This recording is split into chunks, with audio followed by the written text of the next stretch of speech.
The shadow অডিওগ্রাম চ্যানেলে সকল শ্রোতা বন্ধুদের স্বাগত। আজকে আমি সঙ্গীতা বন্দ্যোপাধ্যায়ের লেখা একটি গল্প পাগলদের মেয়ে এটি পাঠ করব। গল্পটি সম্পূর্ণরূপে প্রাপ্তবয়স্কদের জন্য। গল্পটি ভালো না লাগলে দয়া করে এড়িয়ে যাবেন, আর গল্পটি ভালো লাগলে অতি অবশ্যই আমাদের চ্যানেল দ্য শ্যাডো অডিওগ্রামকে সাবস্ক্রাইব করে আমাদের পাশে থাকবেন। তাহলে শুরু হচ্ছে আজকে আমাদের গল্প পাগলের মেয়ে।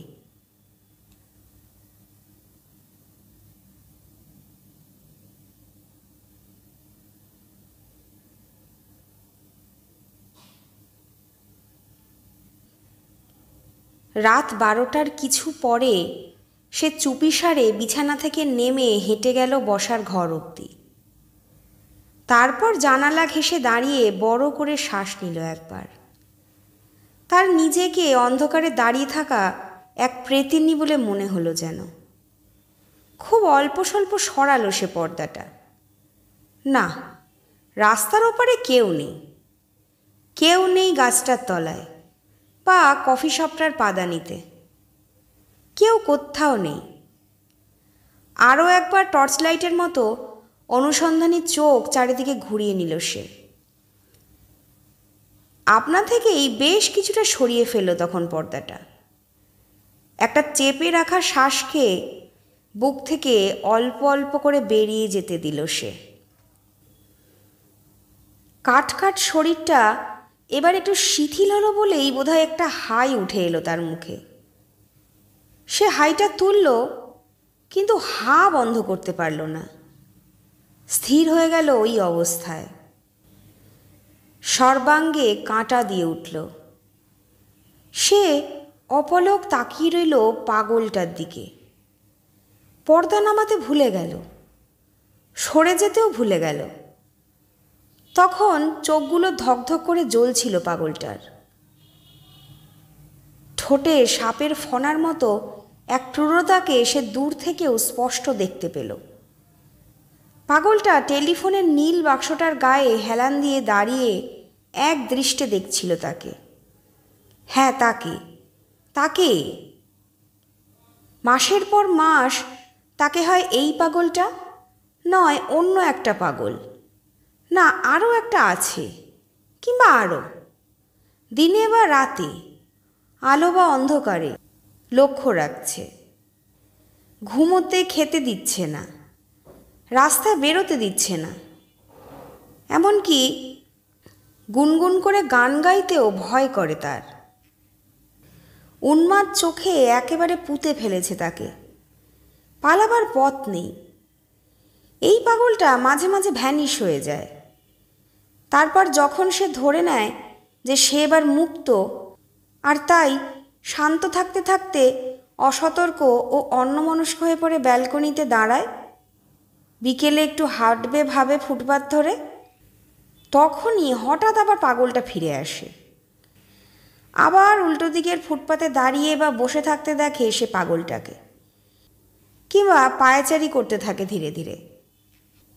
যাই করুক, চোখ নিবদ্ধ তার দিকে। এই পশ্চিমের ব্যালকনির আর ঘরের জানলাগুলোর দিকেই সে তাকিয়ে আছে। সেই দৃষ্টির ভিতর মরণ কামড় দেওয়ার বাসনা।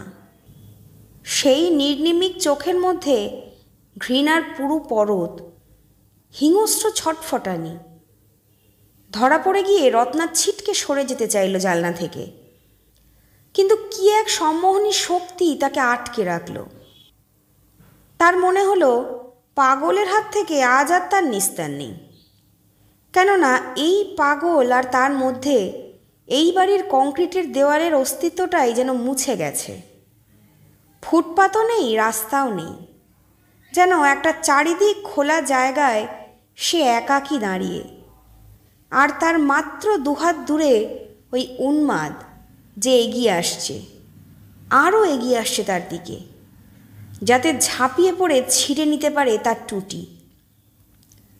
রত্না দাঁড়িয়ে দাঁড়িয়ে ঘামতে লাগলো, আর শুধু পর্দাটা হাত থেকে খসিয়ে দেওয়ার মতো জোরটুকু ফিরিয়ে আনতে চাইল অসাড় আঙুলগুলোয়। যাতে পর্দাটা পড়ে যায় আর সে লুকিয়ে পড়তে পারে আড়ালে।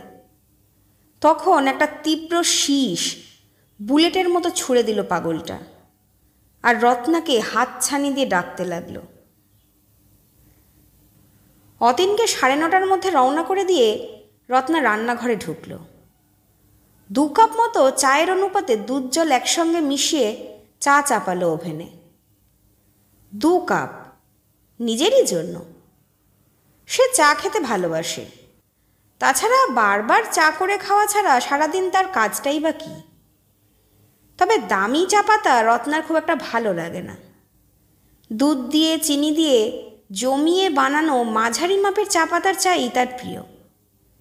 এমনকি তাদের আধা মফস্বলের চায়ের সঙ্গে লেগে থাকা কেরোসিনের অল্প গন্ধও তার বেশ লাগে। অতীনের পছন্দ পানসে পানসে লিকার। দুধ জল ফুটে উঠলে গ্যাস নিভিয়ে চা পাতা ভিজতে দিয়ে সে চলে এলো শোবার ঘরে। এসে আয়নার সামনে দাঁড়ালো, নিজেকে দেখলো ভালো করে। তার পরনের হাউসকোটটা হাত মুছে মুছে উড়ুর কাছটা সব সময় ভিজে আর অপরিচ্ছন্ন। এটাও কি তার আধা মফস্বলী অভ্যেসগুলোর একটা, যা সে চেষ্টা করেও শুধরোতে পারল না?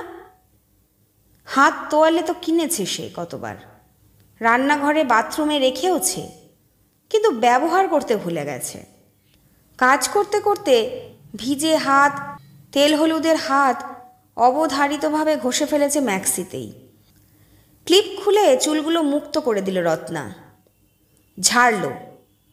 প্রতিদিন গোছা গোছা চুল উঠে যাচ্ছে। এরকম চললে কদিন পরেই একেবারে ফাঁকা হয়ে যাবে মাথা।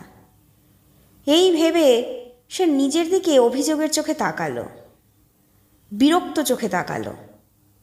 তার পাগলটার কথা মনে পড়ে গেল। তৎক্ষণাৎ রত্না ভুলে গেল ভিজে ওঠা চা পাতার কথা, বাকি পড়ে থাকা ঘরের কাজের কথা, স্নানের কথা।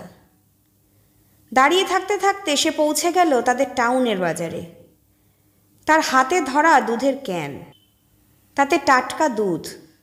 কবেকার কথা। সময়টা সন্ধে হব হব। সে দুধ নিয়ে ফিরছিল বাড়ির দিকে।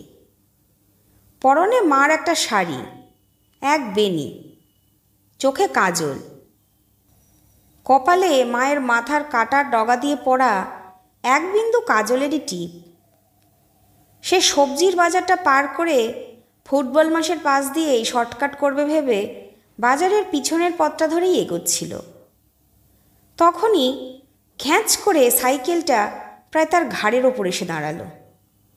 সে নিজেকে বাঁচাতে সরে গেল একটু, আর তাতেই ডাবের খোলা, শালপাতা, কলাপাতা, ঘুড়ি, ভাঁড়, পচা শাকসবজি মিলিয়ে তৈরি জলকাদায় ভরা আস্তাকুড়ের স্তূপটায় তাকে পড়ে যেতে হলো।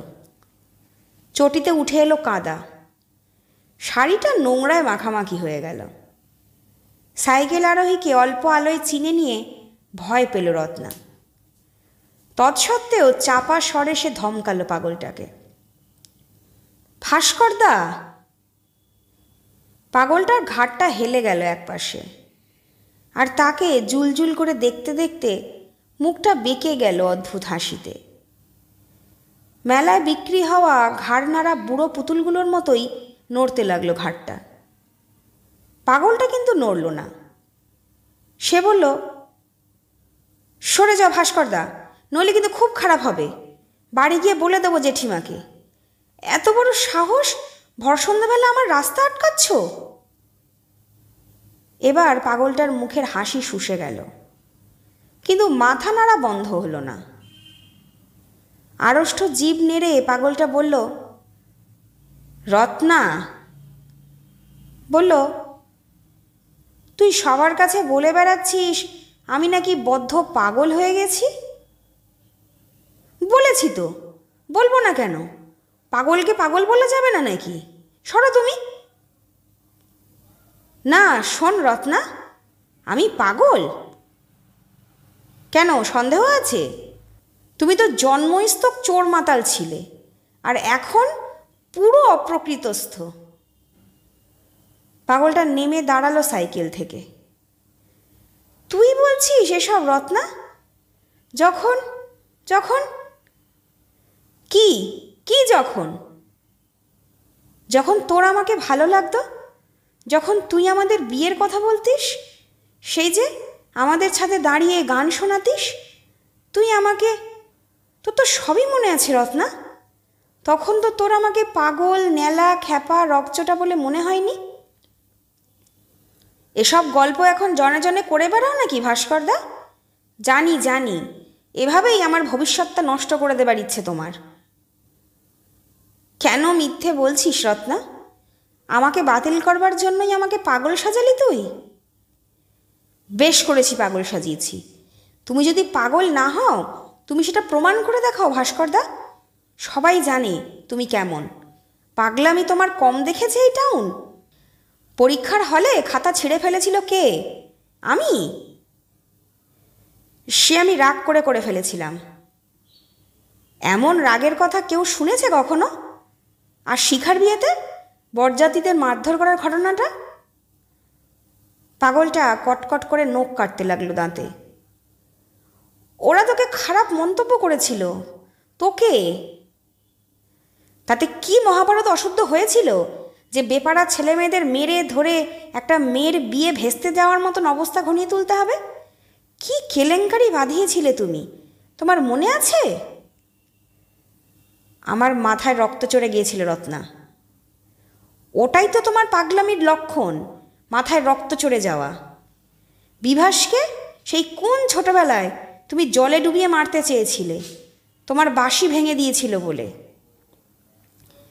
উফ, বলিস না রত্না, আর বলিস না। কিন্তু তারপরও তো তুই আমাকে ভালোবেসেছিলিস, বলেছিলিস। আমার মুখের দিকে তাকিয়ে সব রাগ ভুলে যাও ভাস্করদা। আমার মাথার দিব্যি রইল, রাগ হলে ঘরে খিল দিয়ে বসে থাকবে, বলিসনি? মিথ্যে কথা, এসব আমি কখনো বলিনি। রত্না, এমন কেন করছিস তুই? দেখ দেখ, এখন আমি ভালো হয়ে গেছি, আর তো রাগি না, একদম রাগি না। এখন রাগ গিলে নি, চেপে রাখি। তখন তখন আমার ভয়ানক বমি হয়। জানি, এখন তুমি কথায় কথায় অজ্ঞান হয়ে যাও। তখন তোমার মুখ দিয়ে গ্যাঁজলা বেরোয়, হাত পা বেঁকে যায় তোমার। মান্তার মা তোমাকে একদিন পিছনের উঠোনে বসে ছাই ঘাটতে দেখেছে। তুমি নাকি ছাই খাচ্ছিলে। মা গো, কি ঘেন্না! না না, পাগলটার হাত থেকে সাইকেলটা পড়ে যায়। কেননা পাগলটা দু হাতে নিজের মুখ চেপে ধরে। এটা মিথ্যে রত্না, তুই বিশ্বাস করিস না। নিশ্চয়ই আমি কিছু খুঁজছিলাম।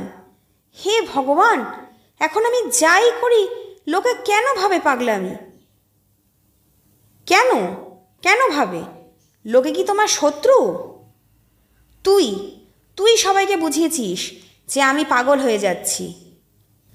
আমি আমি সবাইকে বুঝিয়েছি? ফরেনে থাকা ছেলেকে বিয়ে করে প্লেনে চড়ে সুখের রাজত্বে উড়ে যাবার লোভে তুই আমার দুর্বলতাটাকে পাগলামি বলে দেখাচ্ছিস সবাইকে। নিজের স্বার্থসিদ্ধি করতে আমাকে পাগল সাজিয়ে দিলি রত্না। এত বড় তঞ্চক তুই।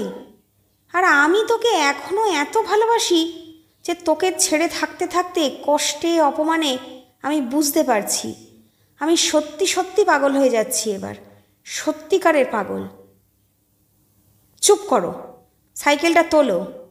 আমার বিয়ে ঠিক হয়ে গেছে ভাস্করদা। তুমি আর আমাকে রাস্তাঘাটে বিরক্ত করবে না, মনে থাকে যেন। না রত্না, তুই এভাবে আমাকে ছেড়ে যাস না। আর একটা সুযোগ দে, আমি আবার পরীক্ষায় বসবো, একটা চাকরি ঠিক জোগাড় করব, যেভাবেই পারি। তুই পাশে থাকলে আবার আমি সুস্থভাবে বাঁচতে পারবো রে। তোমাকে সুস্থভাবে বাঁচাবার দায় কি আমার নাকি? শোনো ভাস্করদা, আমাকে তুমি ভুলে যাও। মেয়ে মানুষ ব্যাপারটাকেই ভুলে যাও তুমি। তোমার ঠাকুরদা পাগল ছিল, তোমার পিসিমাও পাগল ছিল। পাগলামি তোমাদের রক্তে। এ বংশের বৃদ্ধি না হওয়াই মঙ্গল। রত্না, এত নিষ্ঠুর তুই? চেঁচিও না, লোক দেখছে। পথ ছাড়ো। তোর টুটিটা আমার ছিঁড়ে নিতে ইচ্ছা করছে। ওই তো, ওই তো আবার জাগছে পাগলামি, তাই না? বললাম তো ভাস্করদা, তুমি পাগল নও কি না সেটা তোমাকেই প্রমাণ করে দেখাতে হবে। কিভাবে প্রমাণ করব? কিভাবে আবার? শান্ত থাকো, ঠান্ডা থাকো, আমার পিছু নেওয়া বন্ধ করো। রাস্তাঘাটে আজকাল খুব বেশি পাগলদের দেখি যেন। চায়ের কাপে চুমুক দিয়ে উদাস দৃষ্টিতে টিভির দিকে তাকিয়ে কথাটা বলল রত্না। কেন? আশ্চর্য হলো প্রবাল। অতীনের বন্ধু। খুব বেশি পাগল বেড়ে যাওয়ার তো কোনো কারণ নেই এখন। মানে পাগল বাড়ার আবার নির্দিষ্ট কারণ আছে নাকি? অবাক হলো রত্না কথাটা শুনে। সে দেখল অতীনও ঘুরে তাকিয়েছে। দেশে পাগলের সংখ্যা হঠাৎ বৃদ্ধি পায় সাধারণত একটা ব্যর্থ বিপ্লবের পর। জন্মগতভাবে যারা মানসিক ভারসাম্যহীন তারাও বাড়ি থেকে পালায় ফাঁক পেলেই। তবে রাস্তাঘাটের ভবঘুরেটাই পাগলগুলো বেশিরভাগই শোকে, দুঃখে বা প্রেমে পাগল। তাদের সংখ্যাটাও একটা হারে বাড়ে। হঠাৎ সংখ্যা বৃদ্ধি হওয়া অসম্ভব। পকেট থেকে সিগারেটের প্যাকেট দেশলাই বের করে টেবিলে রাখতে রাখতে অতীন হাসল। তুই তো পাগলদের নিয়ে বেশ পড়াশোনা করেছিস প্রবাল। পড়াশোনা করতে লাগবে কেন? তোর মনে নেই আমাদের চোরবাগানের পাড়ায় কত পাগলের আমদানি ছিল? রত্নার সামনে বেশি পাগলের গল্প করিস না, ওর আবার পাগলে ভীষণ ভয়। রাস্তায় একটা পাগল দেখলো তো সঙ্গে সঙ্গে ট্যাক্সি ধরে বাড়ি। আরে শোনোই না রত্না, মজা লাগবে। চোরবাগানের পাড়ায় একটা পাগল আসতো, যে একটা টাকাকে হাত দিয়ে ঘুরিয়ে ঘুরিয়ে দেখিয়ে বলতো 1 টাকা 1 টাকা। সে কি রোমহর্ষক গলা ছিল পাগলটার। মারা তো খুব ভয় পেত বেটাকে। তার বৈশিষ্ট্য ছিল যে সে কিছুতেই 1 টাকার কমে ভিক্ষা নিত না। একটা গোটা টাকা না দিলে সে পয়সা ছুঁড়ে ফেলে দিয়ে চলে যেত। আবার 1 টাকার বেশি দিলেও ভিক্ষে অ্যাকসেপ্ট করতো না। এতেই বোঝা যেত যে সে একটা ভালো মাপের পাগল। হাসল প্রবাল। চোরবাগানের পাড়ার কথায় অতীনের চোখ চকচক করে উঠল। হুইস্কির বোতলটাকে মোড়ক খুলে বের করে কাছের টেবিলে রাখতে রাখতে আগেই একটু হেসে নিয়ে বলল, সেই যে একটা পাগল আসতো, তোর মনে আছে প্রবাল? মা মুড়ি আর আলু পোস্ত খেতে দিয়েছিল বলে মাকে বলেছিল, ছ্যা ছ্যা এ তো গরুর খাদ্য। তখন আমরা জিজ্ঞেস করলাম, তাহলে পাগলের খাদ্য কি? সে মাথা টাথা চুলকে কি উত্তর দিল জানো রত্না? হালুয়া। উড়ু চাপড়ে হাসতে লাগলো প্রবাল আর অতীন। হাসি থামলে তার দিকে তাকিয়ে প্রবাল বলল, তোমার চলবে নাকি? সে মাথা নেড়ে উঠে গিয়ে 2টো গ্লাস আর 1 বোতল জল এনে দিল রান্নাঘর থেকে। তারপর আবার উদাস চোখে টিভি দেখতে লাগলো। তখন গ্লাসে হুইস্কি ঢালতে ঢালতে প্রবাল প্রশ্নটা করল রত্নাকে, তোমার যখন এত পাগলে অ্যালার্জি, তখন তোমার জীবনে একটা বিপজ্জনক পাগলের গল্প অবশ্যই আছে রত্না। প্রশ্নটা শুনে রত্নার চোখটা টিভি থেকে পিছলে এসে দাঁড়িয়ে গেল প্রবালের মুখে। বুকে ঝটপটিয়ে উঠতে লাগলো অনেকগুলো বিচ্ছিরি কালো পাখি। সে মাথা নেড়ে বলল, কোনো গল্প নেই। সে কি? গ্লাসে ছোট্ট একটা চুমুক দিল প্রবাল। কলকাতায় কি হয় জানো? এক একটা পাগলই হয় এক একটা পাড়ার বিশেষত্ব। সত্যি বলছি, ঠাট্টা নয়। বাইরের পাগল তো অনেকেই আসতো, কিন্তু চোরবাগানের নিজস্ব পাগল ছিল বঙ্কু পাগলা। এমনিতে পাগলামি কিছুই করতো না বঙ্কু, ঘুরে ঘুরে বেড়াতো আর পাড়ার মেয়ে বউদের নানানভাবে হেল্প করতে চাইতো। এই কাউকে পুজো দিতে নিয়ে যাচ্ছে, কারো কেরোসিন তুলে দিচ্ছে, কারোর ছেলে মেয়ে স্কুলে পৌঁছে দিচ্ছে, নিরীহ টাইপের। রাত হলে মেয়ে বউরা যে যার ঘরে ঢুকে গেলে তখনই যা একটু বেগরবাই করতো বঙ্কু। অতীন প্রবালের মুখ থেকে কথা কেড়ে নিল। সারা রাত শিব মন্দিরের চালাতে বসে ভেউ ভেউ করে কেঁদে কেঁদে মোহাম্মদ রফির গান গাইত। হা হা করে হেসে উঠল অতীন। তাতে যোগ দিল প্রবাল। সে চুপ করে আরও কিছুক্ষণ বসে থেকে উঠল। পটাপট টেনে টেনে দিল পর্দাগুলো। বাইরে রাত বাড়ছিল।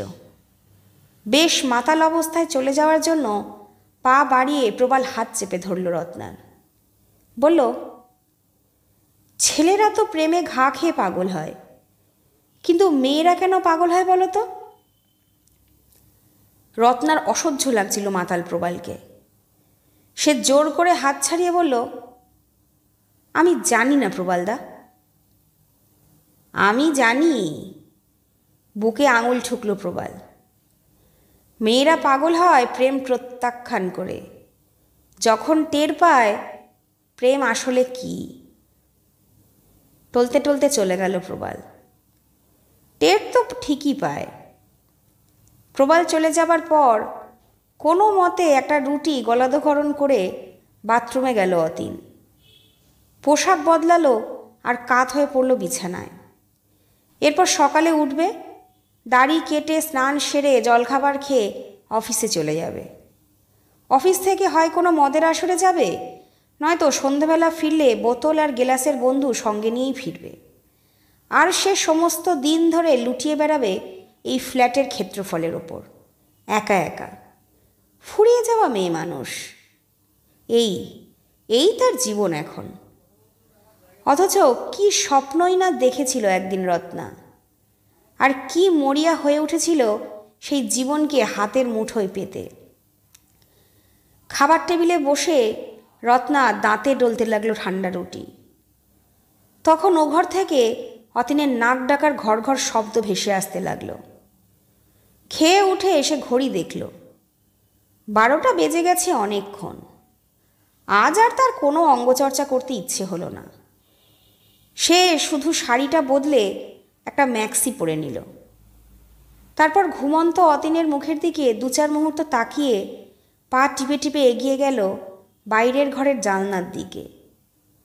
পর্দাটাকে 1 আঙুল সমান ফাঁক করল রত্না। তীক্ষ্ণ দৃষ্টি হেনে হেনে তন্ন তন্ন করে খুঁজল পাগলটাকে। দেখতে পেল না, কিন্তু তার ষষ্ঠ ইন্দ্রিয় বলছিল পাগলটা তার খুব কাছেই আছে। তখন সে ইচ্ছে করেই অনেকখানি সরিয়ে দিল পর্দাটা, আর দেখল ও ফুটপাতে নয়, একেবারে এ ফুটপাতে, ঠিক তার জানালার নিচে গাছে ঠেস দিয়ে দপদপানো চোখ মেলে তাকেই এক দৃষ্টে দেখছে পাগলটা। মাগো! একটা কর্কশ শব্দ করে হেসে উঠল সেই পাগলটা, আর প্রচণ্ড আঁতকে উঠে রত্না বসে পড়ল অন্ধকারে। সকালে টেবিলে খাবার সাজিয়ে সে যখন অতীনকে তাড়া দিতে বাথরুমে উকি দিল, তখন দাড়ি কাটতে কাটতে অতীন তাকে বলল, প্রবাল কাল মেয়ে পাগলদের সম্পর্কে তোমায় কি বলছিল রত্না? রত্না চমকে তাকালো অতীনের দিকে, তারপর বলল, শুনিনি। অতীন বেরিয়ে গেলে সে রোজকার মতো চায়ের জল চাপালো। চা পাতা ভিজতে দিয়ে রোজকার মতোই আয়নার সামনে গিয়ে দাঁড়ালো, আর বেঁধে রাখা চুলগুলো খুলে মেলে দিল পিঠে। তখন ফুলপিসির বড় ননদের ছেলে সুমিত দত্তই তার ধ্যান জ্ঞান। আমেরিকার গন্ধ তার গায়ে। সুমিত বলেছিল, বড় চুল খুব ব্যাকডেটেড। সে তখন কচকচ করে কেটে ফেলেছিল চুল কাঁচি দিয়ে। তাদের হাফ গ্রাম হাফ শহুরে এলাকায় কেউ তখন ঠোঁটে লিপস্টিক লাগাতো না। ভীষণ নিন্দে হতো। সে সুমিত দত্তের জন্য লিপস্টিক লাগানো শুরু করলো, তুলে দিল কাজলের টিপ। সপ্তাহে সপ্তাহে মাথা ঘষতে লাগলো শ্যাম্পু দিয়ে। তখন ক্রমশ আরও পাগলাটে হয়ে যাচ্ছিল ভাস্করদা। একদিন জেঠিমার গায়ে পর্যন্ত হাত তুলেছিল। শেষ অবধি তাকে সবাই মিলে দিয়ে এলো অনেক দূরের একটা মানসিক রোগীদের হসপিটালে। বিয়ের দিন ঠিক হয়ে গেছিল তার সে সময়। তাই সে আর ভাস্করদার কথা ভাবতে চায়নি, বরং বিয়ের সময় ভাস্করদা এখানে উপস্থিত থাকবে না ভেবে নিশ্চিন্ত বোধ করেছিল। এর মাত্র কদিন পরেই সুমিত দত্ত বিয়ে ভেঙে দেওয়ার ঘোষণা করেছিল ফুলপিসির কাছে। মুখ চুন করে ছুটতে ছুটতে এসেছিল ফুলপিসি সেই খবর নিয়ে। অন্য একটা কনভেন্টে পড়া মেয়েকেই সুমিত দত্ত আর ফুলপিসির বড় ননদের বেশি যোগ্য বলে মনে হয়েছিল হঠাৎ, যখন রত্নার সঙ্গে সুমিত দত্তের বিয়ের আর মাত্র 1 মাস বাকি।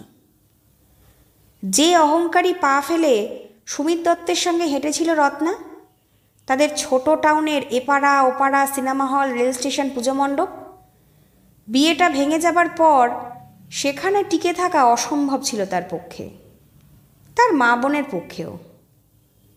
একেবারে উন্মাদ হয়ে যাওয়া ভাস্করকেও তখন ফিরিয়ে আনা হয়েছিল আবার। ঘরে তালাবদ্ধ করে রাখা হতো।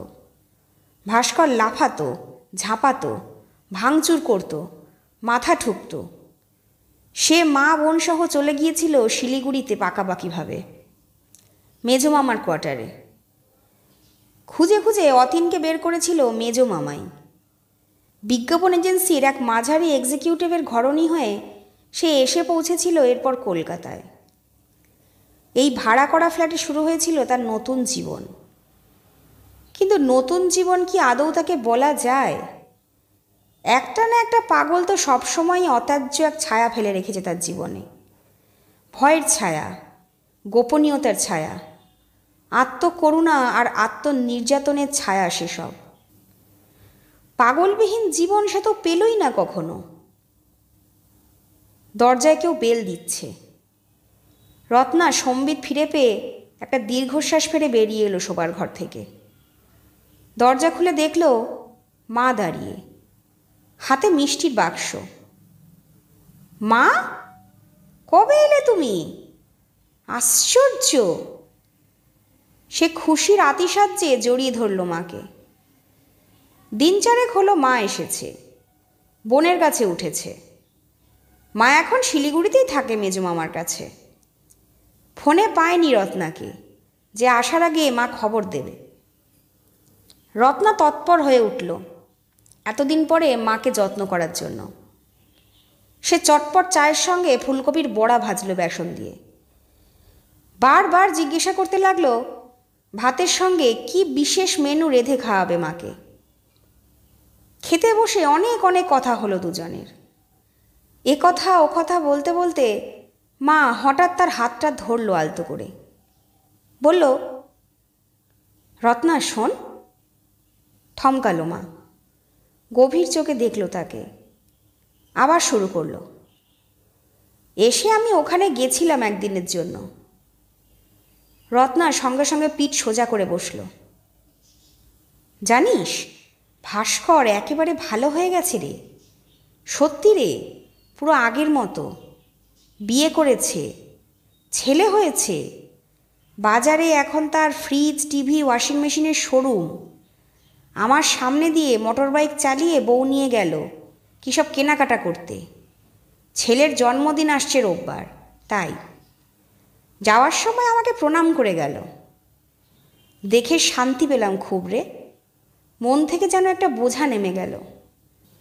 ভাস্কর পাগল হয়ে যাওয়ার জন্য ওরা তো তোকেই দায়ী করেছিল। সে কোনো কথা বলল না, ছলছল চোখ মেলে তাকিয়ে রইল মার দিকে। অনেকক্ষণ হলো চলে গেছে মা, অতীনও ফেরেনি। সন্ধে ধীরে ধীরে বদলে যাচ্ছে রাতে। সে পর্দাগুলো টেনে দিয়ে ফ্ল্যাটের সব আলো নিভিয়ে দিল। তারপর পর্দা ফাঁক করে অপেক্ষা করতে লাগলো পাগলটার। ভাস্কর তা ভালো হয়ে গেছে, কিন্তু তাতে কি? সে জানে একটা না একটা পাগল তাকে নজরে নজরে রাখছে ঠিকই। সে জানে একদিন না একদিন চোরবাগানে বা টাউনের বাজারে কিংবা যে কোনো কোথাও, কোনো নির্জন গলিপথে বা ফাঁকা রেল স্টেশনে তাকে একা পেয়ে অতর্কিতে তেড়ে আসবে কোনো না কোনো পাগল। তেড়ে এসে পথ আটকাবে, আড়ষ্ট জিভ নেড়ে বলবে, রত্না, বলবে সমস্ত কিছুর জন্য জবাবদিহি করতে। শীর্ণ লম্বা নোংরা হাতের পাতা মেলে ধরে বলবে, ফিরিয়ে দে। সেই দিনটার ভয়ে ভয়েই বেঁচে আছে সে এখন।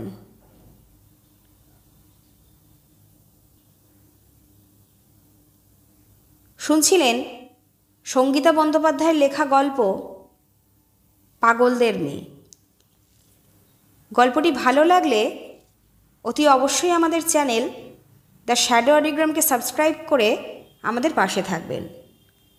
আপনাদের জানা কোনো গল্প বা অভিজ্ঞতার কথা ডেসক্রিপশন বক্সে থাকা মেল আইডিতে পাঠাতে পারেন। আমরা সেই গল্প পাঠ করব আমাদের চ্যানেলে। সুস্থ থাকবেন, ভালো থাকবেন। নমস্কার।